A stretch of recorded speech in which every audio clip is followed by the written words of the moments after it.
ঈদ মিলাদুন নবী যারা বিদআত বলবে তারা নাকি কাফের হয়ে যাবে, তাদের বউ নাকি অটোতালাক হয়ে যাবে। মিলাদুন নবী উপলক্ষে আমরা কি কি আমল করব? রবিউল আউয়াল মাস চলছে, এ মাসে কি কি আমল করব? ভাইরা আমার, রবিউল আউয়াল হিজরি বর্ষের যে মাসগুলো আছে তার মধ্যে একটা মাস, এবং হিজরি বর্ষের তৃতীয় মাস এটি। রবিউল আউয়ালের এই মাসটি নবী করিম সাল্লাল্লাহু আলাইহি সাল্লামের ওফাতের মাস, এবং অনেক ইতিহাসবিদদের মতে বেলাদতের জন্ম লাভেরও মাস। যদি নবী আলাইহিস সালামের জন্মের তারিখ, অ্যাকচুয়াল টাইম, মাস, এটা নিয়ে অনেক মত পার্থক্য আছে। এখন কেউ বলতে পারেন মত পার্থক্য কেন আছে?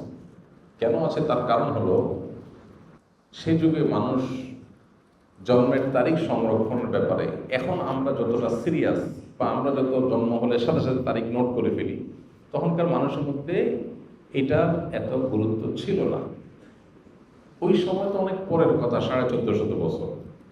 এখন থেকে 50 বছর, 100 বছর আগেও যদি আমরা চলে যাই, 100 বছর যাওয়া লাগবে না, 20-30 বছর আগেও যদি চলে যাই, অনেকের দেখবেন যে আমাদের জন্মের তারিখে ঠিক নেই, মা বাবা খেয়াল করেন নাই। বাট এখন মানুষ অনেক এলাকা গ্রামে একদম তারিখটা লিখে রাখে, কারণ জন্ম নিবন্ধন তো করতে হয়। তো আগে যত পিছনে যাবেন এটার তত গুরুত্ব ছিল না। নবী করিম সাল্লাল্লাহু আলাইহি ওয়াসাল্লামের ব্যাপারটা হলো, তিনি যখন জন্মগ্রহণ করেছেন তখন আল্লাহর কিতাবে, আল্লাহর ইলমে তিনি নবী ছিলেন।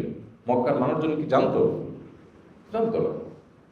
কুরাইশ বংশের অন্য 10টা বাচ্চার মতো একটা বাচ্চা জন্ম নিয়েছে বলে তারা মনে করেছে।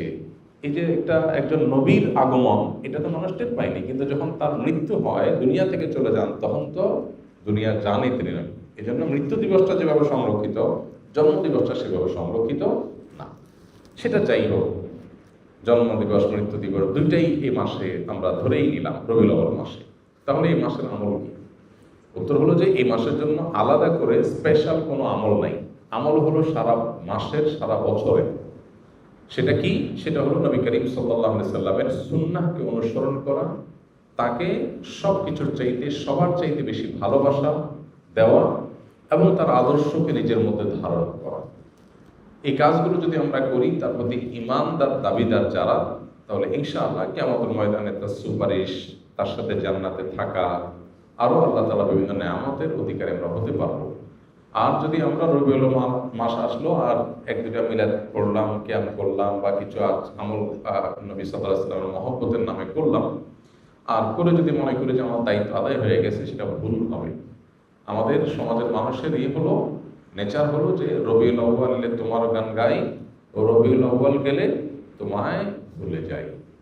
তো নবী সাল্লাল্লাহু আলাইহি ওয়াসাল্লামের ইত্তেবা কোনো মাসের সাথে সম্পৃক্ত না, সারা বছরের, সারা জীবনের জন্য। বিধায় রবিউল আউয়াল মাসের জন্য কোরআন অথবা হাদিসে আলাদা কোনো আমল, বিশেষ কোনো আমলের কথা বলা নেই।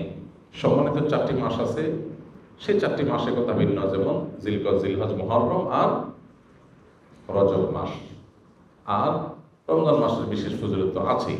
এর বাইরে বাকি মাসগুলো সবই সমান, এগুলোর বিশেষ স্পেশাল কোনো আমল নাই, যেমন রবিউল আউয়ালে আলাদা করে কিছু নাই।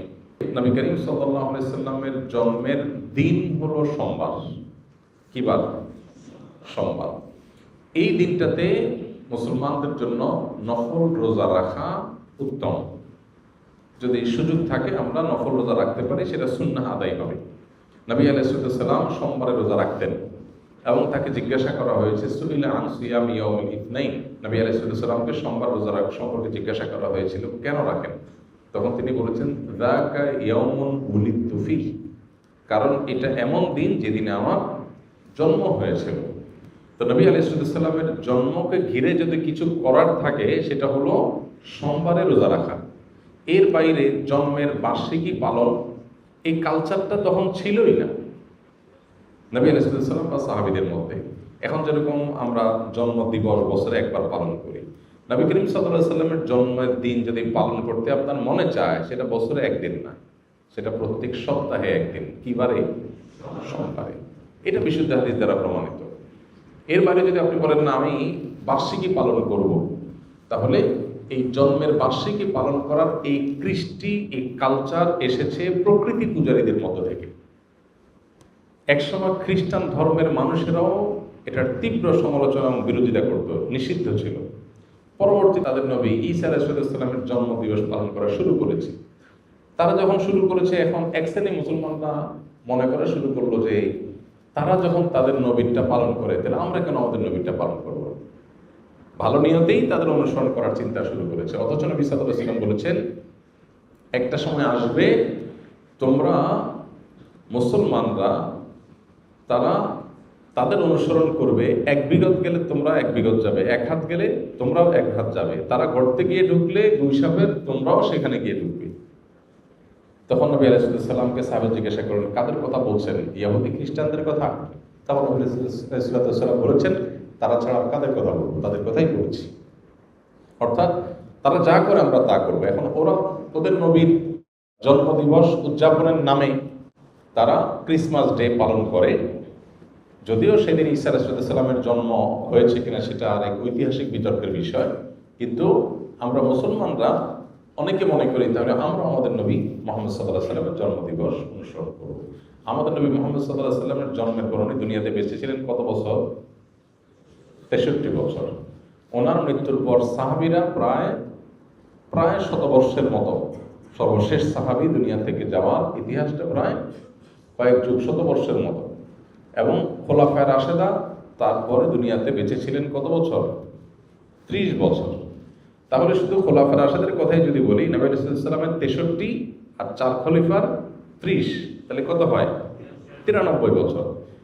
ইসলামের স্বর্ণযুগে খোদ নবী সাল্লাল্লাহু আলাইহি ওয়াসাল্লাম এবং 4 খলিফার এই 93 বছরের একটা বছরও এমন পাওয়া যায় না যে বছরে একবার নবীজির জন্মদিবস তিনি নিজে অথবা তার কোনো খলিফা, কোনো সাহাবী পালন করেছেন।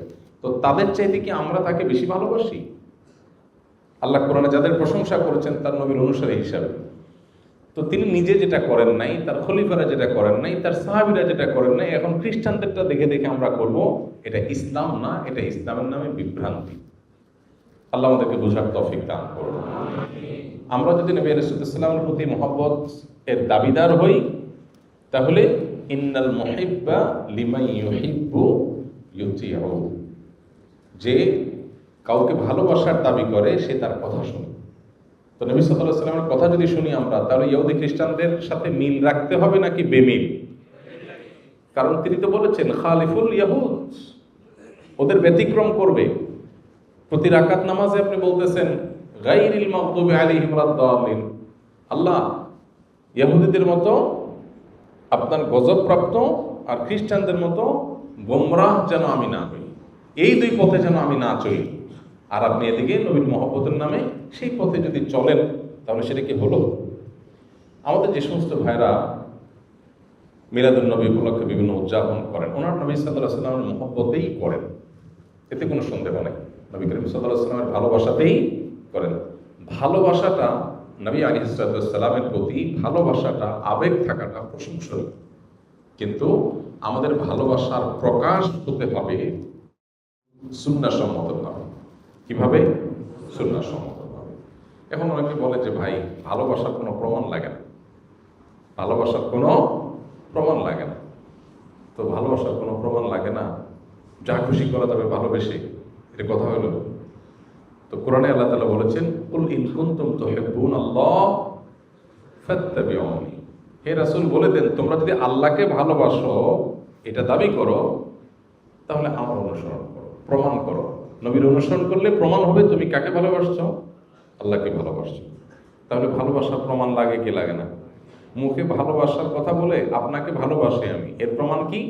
আমি আপনার সাথে 6 মাস কথা বলতেছি, হইল?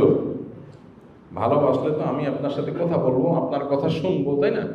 তো নবী করিম সাল্লাল্লাহু আলাইহি ওয়াসাল্লাম আমাদেরকে কি বলেছেন, কি দিয়ে গেছেন? তিনি বলেছেন তারাকতু ফিকুম আমরাইন, তোমাদের মধ্যে দুইটা জিনিস রেখে গেলাম, কিতাবাল্লাহ ওয়া সুন্নাত রাসূলি, আল্লাহর কিতাব আর তার রাসূলের সুন্নাহ।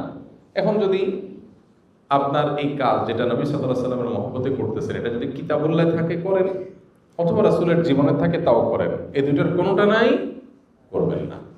এটি হলো দ্বীন, এটা হলো ইসলাম। ইসলামের মধ্যে মন গড়া কিছু মধ্যখান থেকে প্রবেশ করলে তার নাম কি? বিদআত। আর সমস্ত বিদআতের ঠিকানা কোথায়? জাহান্নাম। নবী করিম সাল্লাল্লাহু আলাইহি ওয়াসাল্লাম পরিষ্কারভাবে বলেছেন, ইয়াকুম ওয়া মুহদাসাতিল উমুর ফা ইন্না কুল্লা মুহদাসাতিন বিদআহ ওয়া কুল্লু বিদআতিন দালালাহ ওয়া কুল্লু দালালাতিন ফিন্নার। সমস্ত বিদআতি গোমরাহি আর সমস্ত গোমরাহি ঠিকানা জাহান্নাম।